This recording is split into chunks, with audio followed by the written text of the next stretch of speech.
Chapter Gimel, Amud Aleph, 93a. Yes?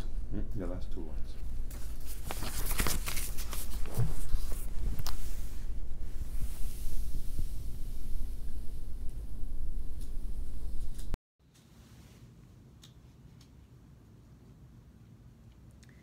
Okay, I'm not really sure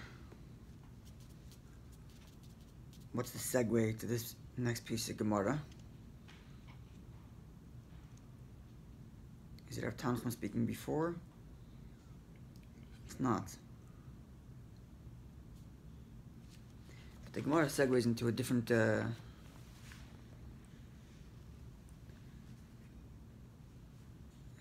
discussion, somewhat historical, and somewhat related to, actually I see the transition, because the following conversation is going to be connected to Mechanai, Meshal, Azariah, and Mashiach. So it kind of connects. Yeah, I guess that's the connection. Okay, it says the Gemara like this. I'm going to have Tanchum, second to last line on Tzaddik Yom Amud Aleph, 93a, second to last line, middle of the line. Rabbi Tanchum states, Darash bar Kapara b'tzipardi, bar Kapara expounded in Tzipardi. Give a drasha, and expounding on the literal interpretation of the verse, or expanding the literal interpretation of the verse. So, what's the meaning of the verse? The verse is in Rus.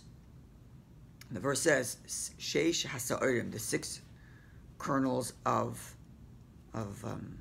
barley. Ha'ela, these nasamli was given to me. So, what's her name? Nomi receives from Boaz. Ruth receives from Boaz. Ruth receives from Boaz. And she brings it to Nomi. Exactly. Right, when they're in the field and there's hunger and all that rest of it. This is when he met her at night. He gave her little presents. And he gives her 6 kernels of barley. 6 kernels of barley. It's not much you can do with it. Moreover, as Rashi points out, halachically speaking, there's a minimum of how much a person has to give when someone, I mean, even if he was giving as tzedakah, as giving to the poor, there's a minimum by Jewish law. You have to give enough for a meal. You can give him 6 barley, but you're laughing at the person. It's disrespectful. You give the person 6 kernels of barley. What are you going to do with that? So therefore, Bar Kapara expounded, and Rabbi Tanchum is relating this to us. What's the meaning of these 6 kernels of barley? If you were to interpret the verse literally, they literally gave her 6 kernels of barley. Is it Boaz's custom to give 6 kernels of barley? It's a useless present. And as I mentioned, Rashi tells us that there's a minimum, halachically speaking, of how much you have to give. And it's more than 6 kernels. Half a kav. It's at the Gimel of Beis. Gemara continues. Ella, rather, there must be a homiletic, a drush, something that the verse is alluding to, or something that Boaz is alluding to, in giving these 6 kernels. Before that, the Gemara suggests Ella sheish soin. If it's 6, it's not 6 kernels, it's 6. The Gemara first offers another literal interpretation before it gets to Lombadi. I'm sorry, I skipped that bit.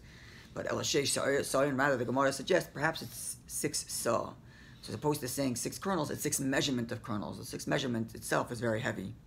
Rashi breaks it down for us, but the bottom line being it's a lot. And therefore the Gemara asks in the reverse, is it the way of a woman to carry that much? It's very heavy.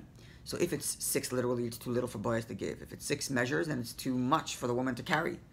So Elor Remez, rather there must be some allusion here, some message that Boaz is giving Ruth, or the verse is giving us, and telling us about these 6 kernels. So something about the number 6. Here's the Gemara. Here's the allusion. Boaz is alluding to her. She's about to get, or there's going to be 6 children that will come from her descendants, 6 sons, 6 individuals. Each of these 6 will be blessed with 6 blessings. So there's a message in the 6 here. And these are the following 6 individuals that will get this blessed by 6 different blessings. And I guess here's the connection, and it talks about Mashiach, and it talks about Hanan Mishal Varzaya. This is to Naomi? Rus, sorry. To Ruth? And she's Gave to bringing Ruth back and she to brought to Naomi. Naomi. They write Naomi and Rus are hiding in the field, and Rus goes out to try to find some food. And No, this is the case where she went to him at night. right, why she? This is after they met the first time. Yes, this is in the third chapter where Naomi says you got to go to Boaz because you have to encourage him to marry you. Right. She This goes- is she the goes second at meeting. night, she This is goes the at second night, meeting then. And then he gives her kind of a present, says, go quietly. Okay, this is the second meeting, not the Yeah. first meeting. Okay, So it then makes sense because since we're praying for the marriage, then so he's talking about the future offspring. future, the offspring. Yeah. Okay, so these are the 6 offspring. David, 1. Mashiach, 2. Daniel, 3. Hananiah, Mishael, and Azariah. Interesting to note at this point that the list is not in chronological order. If it were, Mashiach would be last. It would be David, Daniel, Hananiah, Mishael, Azariah, and then Mashiach. But Mashiach is put second, which would mean that the simple way of understanding this that it's separated by content, not by chronology. So David and Mashiach become one category, kings/anointed ones, and then Daniel, Hananiah, Mishael, Azariah, which are leaders in their own right, but not necessarily kings and certainly not anointed. Or another way of putting that is David and Mashiach are both leaders of the Davidic line within the established Davidic line of Israel, whereas Daniel, Hananiah, Mishael, Azariah are inspirational leaders of Jews in exile. At any rate, it's not in chronological order, it's the order is in content of who they are. So, David. Who's David? Well, we know who David is, but where are the 6 praises that David gets? Right? Because there's 6 individuals who get 6 praises. So the Ksiv, the verse reads, this is when Shaul, King Shaul, requests that they find him someone who can play music, and he requests that someone bring him somebody who can calm his mind. He feels disturbing thoughts. It seems like Shaul was riddled with that his whole life.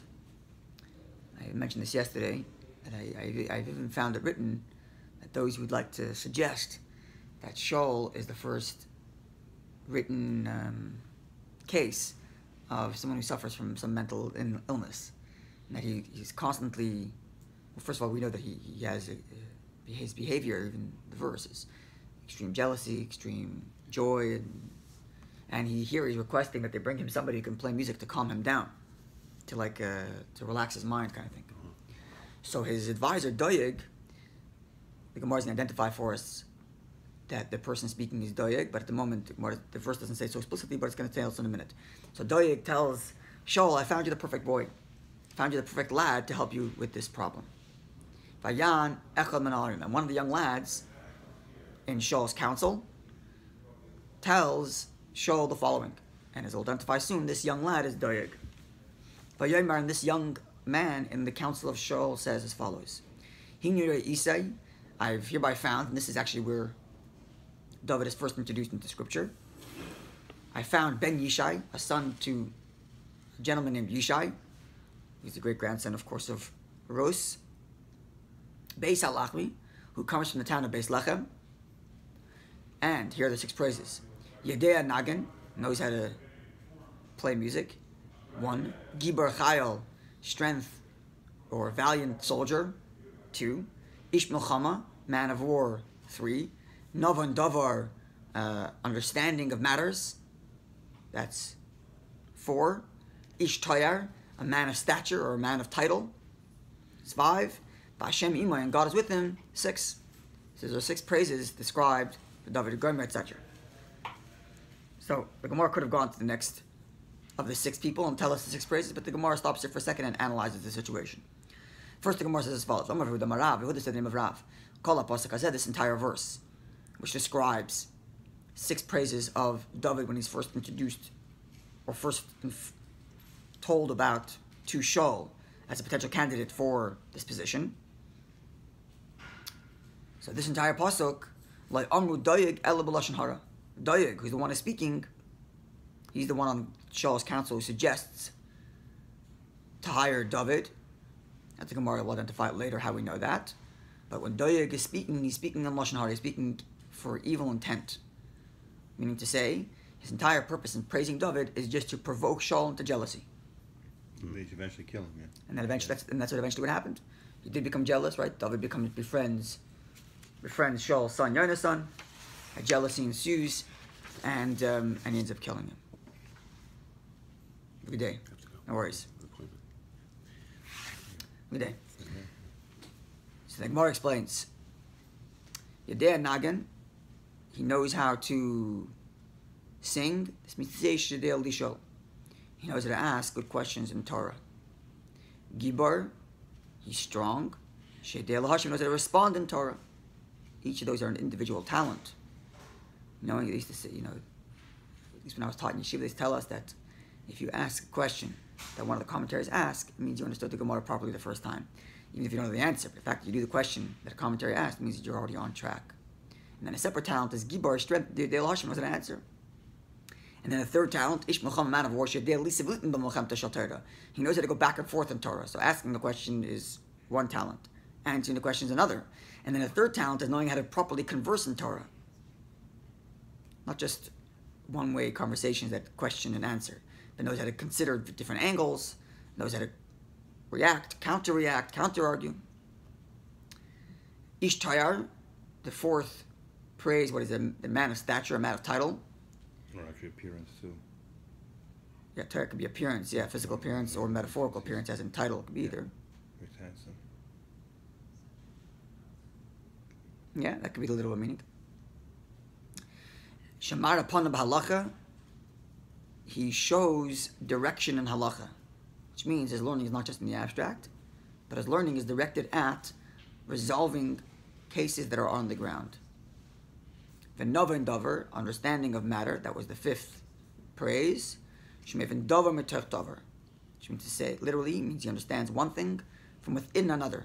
That means to say, it's not just question, not just answering, not just knowing how to consider one proposition from various different angles, and not just knowing how to take those angles in the direction of halacha, but actually knowing how to do comparative analysis. That's davar mitach davar, understanding one matter from within another. You're learning one issue, and you know to extrapolate the core of what's being said there, so that you can apply that very core to somewhere else, which is another talent within the Torah study. And then finally, the highest of all praises, Vashem Imay, God's with him. What does this mean when we say God's with him? Shalacha kamoisi, the law follows him. So in other words, a person can know how to learn Torah in all of its various different forms described above, and even though we mentioned before that he knows maraponim halacha, he knows how to take the learning in the direction of halacha, and he may even come to a ruling, but it doesn't mean that we will follow his ruling. He could be outruled by the majority who disagrees. So the final and most lofty of praises is that not only is this Torah analysis perfect, but we also follow him in law. The Gemara concludes, Kulu, in all of these things, Amar Lahu, Shaul tells Doeg, Yonasan b'ni kamoy, my son's just as good. He also knows how to ask questions, he knows how to answer questions, he knows how to analyze things from various different angles, he knows how to direct the conversation to halacha, he knows how to do comparative analysis. But kivin to amalim. But as soon as he said Hashem imoy, God's with him, and that the law follows David, not just that he knows how to take the direction in law, but actually it's accepted. Something that for he himself, Shaul, notwithstanding his great knowledge and ability in study Torah, but he didn't have that. He didn't have that quality. Where the law followed him, that's when he got weak in his mind, and he was jealous of him. This is what caused him to be jealous of David. When it comes to Shaul, the verse states, wherever he turned, whatever pursuit he followed, Yarshia, it ended up going in the bad direction. Taking this to Torah study, it meant, notwithstanding the fact that his Torah study was beautiful and very deep, but Yarshia led to negative, in that the halacha didn't follow what his ruling was. But David Iksiv, and with respect to David, it says, now this is not a direct quote from a verse, it's a play on the verse, but the Gemara is taking another verse which has a similar line and rephrasing it to match the line of Shaul, even though it's not a direct quote. But the line is, And whatever David turned, he was successful, which means they both turned in Torah study. They both yifne. They both had the direction in Torah study, but one was yashia, one was negative, and halacha didn't follow. Whereas David was successful in implementing his ruling as halacha. Finally, the Gemara concludes. How do we know that this was Doeg speaking? Because Ksiv, the verse here, the verse reads here in opening up this description, Vayan Echad Manaram, one of the lads who counseled Shaul, told us the following. So he's referred to as Yan Echad Manaram, one of the lads. That's telling us the unique one amongst the lads who counsel Shaul. And elsewhere it states, with respect to Doeg, V'shem ish me'abdei Shaul, Hayem mahu netz lefnei Hashem, U'shmoi Doeg ha'adami, Aviv haroyim asher l'Shaul. The verse says, just translating literally, and the name of one of the servants of Shaul in that day, who stood before God, his name was Doeg from Edom, Aviv haroyim, which means like the choicest of shepherds that was to Shaul. So the verse gives quite a bit of praise to Doeg, thus implying he was the most unique of them. And therefore, when the verse says, and there was one of them, this oneness is not just that he happened to be technically one of seven, one of how many it was, but the unique one. Okay, so this is the little Gemara. And B'ez Hashem, tomorrow we'll discuss what was the quality of David that allowed him, that the halacha followed him, and what does it do with Hashem Imai? What does it do with God being with him? So this talks about this. It cannot merely be the intellectual capacity of David, because the Gemara says that Shaul and David had the exact same one.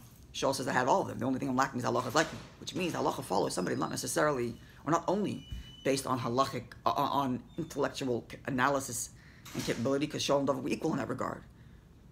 And yet when it comes to David, the halacha does follow him, and Shaul says it doesn't follow him.